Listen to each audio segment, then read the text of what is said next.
Hola, ¿qué tal? Dios te bendiga, iglesia. Estés donde estés, queremos recordar las palabras del apóstol Pablo, que en esa metáfora que nos habla de que somos un cuerpo, que estamos estrechamente ligados entre sí por medio del Espíritu Santo, y que cuando una parte del cuerpo sufre, lo demás se resiente. Estamos en un momento con muchos temores, y mucha gente me pregunta, ¿dónde está Dios en medio de la crisis? En este tiempo tan especial, la incertidumbre, los hechos nos llevan a hacernos muchísimas preguntas que nunca nos habíamos hecho y ni pensado, y para los cuales aún no tenemos respuesta.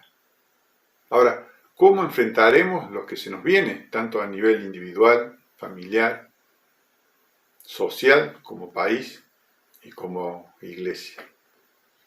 Y muy dentro nuestro surgen muchas preguntas, entre ellas, ¿por qué Dios no hace algo por todo el dolor que hay en el mundo? ¿Le interesa a Él lo que nos pasa?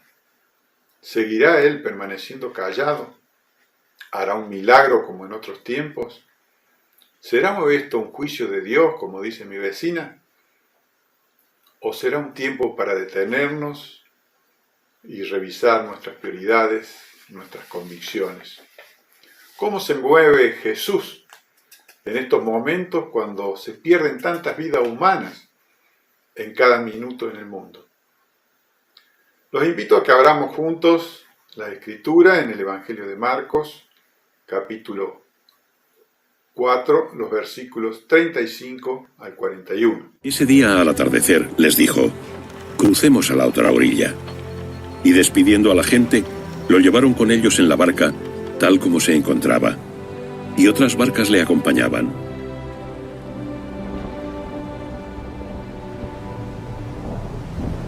En esto se levantó un fuerte vendaval, y las olas saltaban por encima de la barca hasta el punto que ya se anegaba.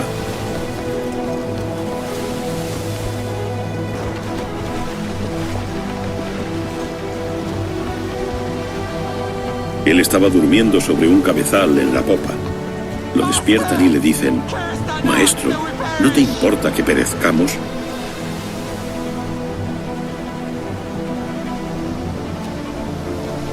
Levantándose increpó al viento y dijo al mar, «Calla, enmudece». Y el viento cesó y sobrevino una gran bonanza.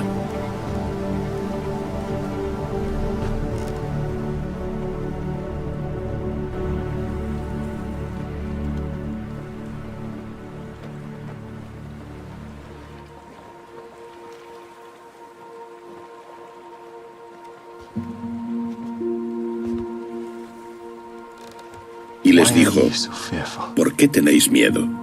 ¿Todavía no tenéis fe?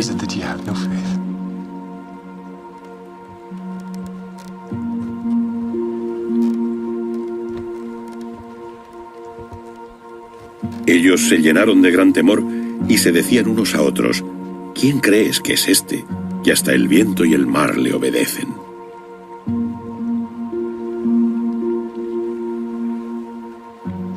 Jesús, estando en Galilea, luego de un agitado día, enseñando las verdades del reino por medio de parábolas, dice que cuando terminó dio instrucciones a los discípulos y les dice, crucemos al otro lado del lago. Ellos le obedecieron, subieron a las barcas y también Jesús los acompañaba. Seguramente no habrían tenido tiempo de lavarse, comer, recostarse un tiempo y comenzaron a remar atravesando el lago. Aunque estaban muy acostumbrados a hacer ese viaje, los discípulos no tenían idea lo que les esperaba en ese tiempo. Pero estaban dispuestos a seguir a Jesús. Hacía tiempo habían renunciado a sus trabajos, habían dejado sus comodidades, sus enseñanzas y dejaban todo para seguirlo al Maestro. Querían aprender más de Él. Parecían estar muy seguros de las decisiones que habían tomado. Estaban con el Señor. Ellos, a través de su ejemplo, mostraban a todos por qué habían decidido seguir a Jesús. Los religiosos se burlaban de ellos, pero ellos no se avergonzaban, porque creían en Jesús y le amaban profundamente. Estaban siguiendo a Cristo, y aunque lo habían dejado todo, sabían y sentían que lo habían ganado todo. Durante el transcurso del viaje, en el versículo 37, probablemente en medio de la noche, se desató una tormenta terrible que amenazaba con hundir la frágil embarcación de esa época. Los discípulos se asustaron muchísimo, aunque 4 de ellos eran expertos navegantes, ya que habían ganado su vida pescando a orillas del lago. Por lo tanto, la tormenta debe haber sido muy fuerte, ya que logró aterrorizarlos a todos. Imaginemos los gritos, la sacudida de la barca, el agua que los empapaba, el pánico que reflejaba en sus caras y sus movimientos torpes. No sabían qué hacer. Estaban en peligro de muerte. ¿Y el maestro? Miran por todos lados y Jesús está plácidamente dormido en la parte posterior del barco, recostado sobre una almohada. Desesperados, dice que van y despiertan a Jesús recriminándole: «Maestro, ¿no te importa que nos ahoguemos?». ¿Cómo podía ser que el maestro estuviera durmiendo indiferente al peligro que estaban expuestos? Jesús dice que se levantó, reprendió al viento y al mar para que se calmaran y se quedaran quietos. Lo distintivo de esto es que Dios le habló al viento y a las aguas como si fueran seres vivos, capaces de escuchar. Inmediatamente dice que el viento cesó, las aguas se apaciguaron y todo volvió a una calma. Una vez más Jesús demostraba la increíble autoridad, y esta vez sobre las fuerzas de la naturaleza. Los discípulos se miraban entre ellos, miraban el agua, ahora tranquila, y Jesús parecía tan tranquilo. No entendían nada, no sabían qué pensar. Nunca habían visto a alguien hacer semejante hazaña. Luego Jesús dice que los miró y le hizo 2 preguntas. ¿Por qué tienen tanto miedo y todavía no tienen fe? Ellos continuaban espantados, asombrados del poder de Jesús. Parecía que nunca terminaban de conocerlo. Jesús tampoco dejaba de sorprenderlos. Se decían unos a otros: ¿quién es este que hasta el viento y el mar le obedecen? Con toda su experiencia como marineros, seguramente habían vivido muchas tormentas en el lago. Sabían que podían ser muy peligrosas. Y también habrían escuchado de muchos compañeros que habían perdido la vida en una tormenta allí en semejantes circunstancias. Pero seguramente había un propósito divino detrás de este fenómeno de la naturaleza. Parte del trato de Dios con nuestra formación es quebrarnos aún en aquella faceta de la vida donde nos sentimos más confiados. Y es precisamente en nuestra seguridad donde necesitamos que Él nos toque las estructuras, pues nuestra confianza debe descansar solamente en Dios, a quien seguimos. Pero ellos nunca habían escuchado de alguien que calmara una situación así, con solo dar una orden. Es curioso que Jesús les preguntara por qué no tenían fe, por qué tenían tanto miedo. Lo increíble de esta situación no era que Jesús había calmado la tempestad, sino que los discípulos no habían demostrado una actitud de confianza en medio de ella. ¿Cómo era que habían perdido tan fácilmente la fe para caer paralizados de miedo? Como discípulos de Jesús, deberían ver más allá de las circunstancias de la vida. Pero su admiración por lo ocurrido no les permitió ver sus corazones, los cuales necesitaban una transformación mayor que lo que habían visto. A veces esperamos cosas espectaculares en nuestra vida, pero la mayoría de las veces el obrar de Dios es por lo general lento y a veces secreto. ¿Cuántas veces el miedo nos paraliza y nos olvidamos de quién tiene el control de la vida? Nos acordamos del caso de Pedro, que quería caminar sobre las aguas, de Tomás, que si no metía sus dedos en sus heridas no podía creer. Y en estos tiempos estamos viviendo muchas veces cosas que no entendemos el obrar de Dios.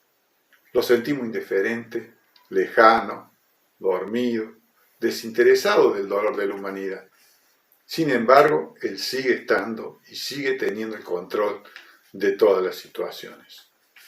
Es interesante que en toda la Biblia vemos muchas experiencias donde el pueblo de Dios vivía momentos muy difíciles y aterrados se hacían las mismas preguntas que nos hacemos nosotros hoy.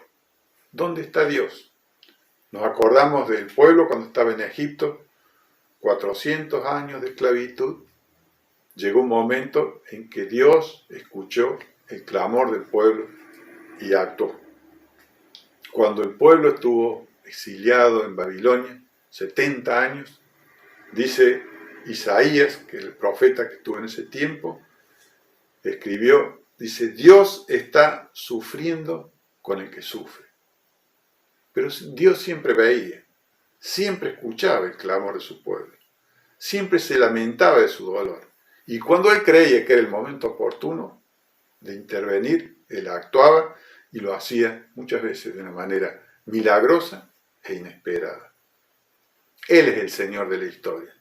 Seguramente que Dios tiene sus propósitos para no intervenir todavía, como nosotros esperamos, ya sea con el exterminio definitivo del virus, con la aparición de una vacuna, con la sanidad de todos los contagiados.